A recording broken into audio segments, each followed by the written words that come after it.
Welcome to History with Herodotus, where the boundaries of time and space converge to reveal the intricacies of human experience.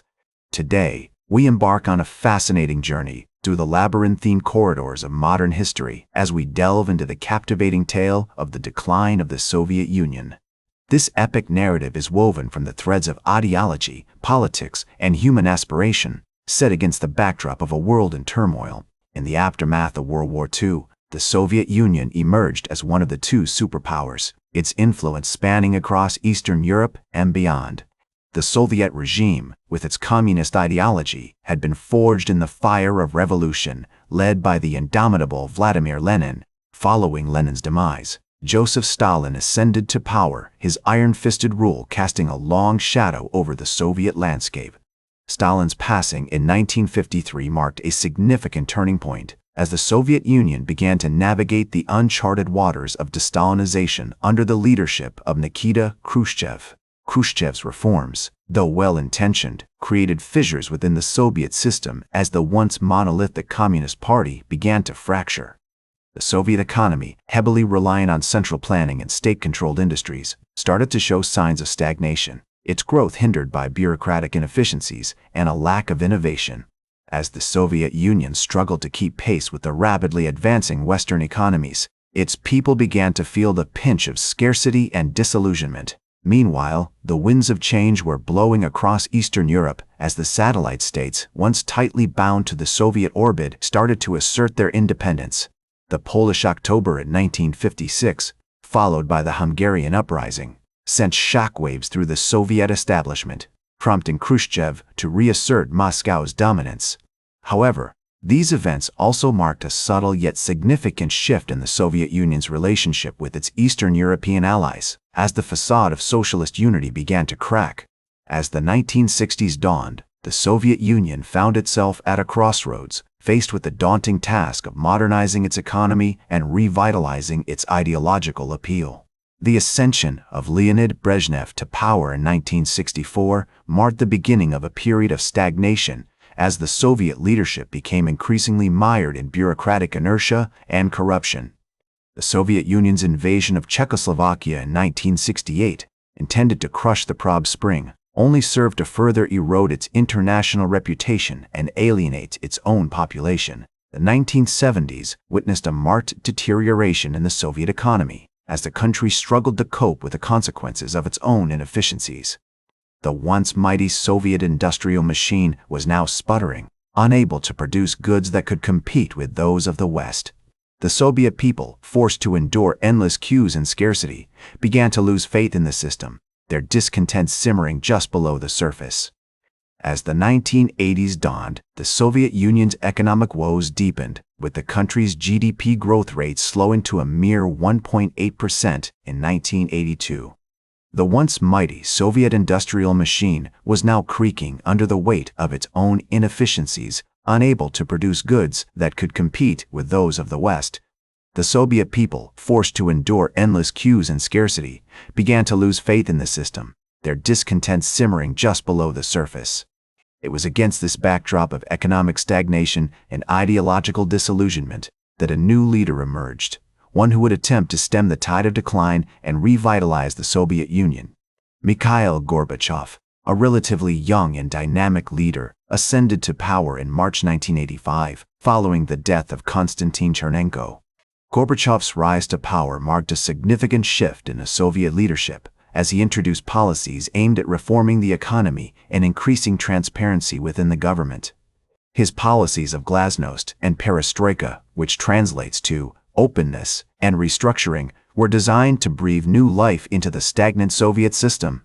However, these reforms also had the unintended consequence of unleashing a torrent of long-suppressed dissent and nationalist sentiment, which would ultimately contribute to the Soviet Union's demise. One of the earliest and most significant challenges to Gorbachev's authority came from the Chernobyl nuclear disaster, which occurred on April 26, 1986.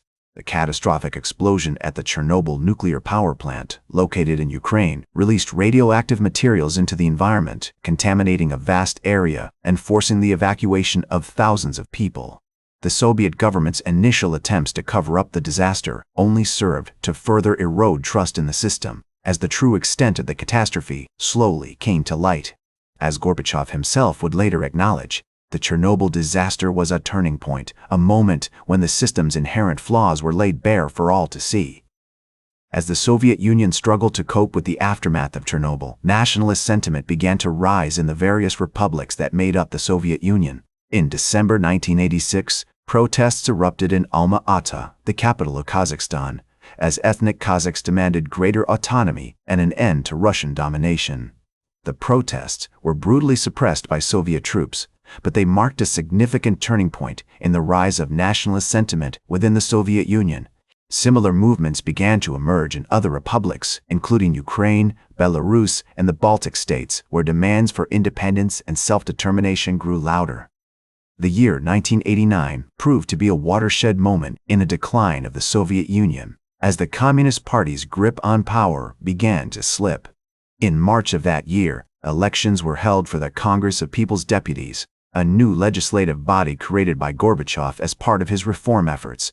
The election saw a significant number of non-communist candidates elected, including the charismatic leader Boris Yeltsin, who would later play a key role in the Soviet Union's collapse.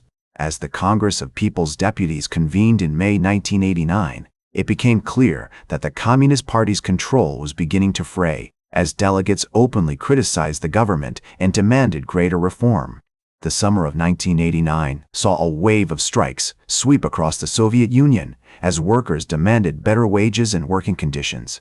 The most significant of these strikes occurred in the Ukrainian city of Donetsk, where coal miners walked off the job in July 1989, demanding improved pay and benefits. The strike, which spread to other parts of Ukraine and Russia, marked a significant challenge to Gorbachev's authority, as the government struggled to respond to the growing unrest. As the strikes spread across the Soviet Union, Gorbachev's government struggled to maintain control, and the Communist Party's grip on power continued to slip. In November 1989, the Berlin Wall, which had long symbolized the division between East and West, was torn down, marking a symbolic end to the Cold War.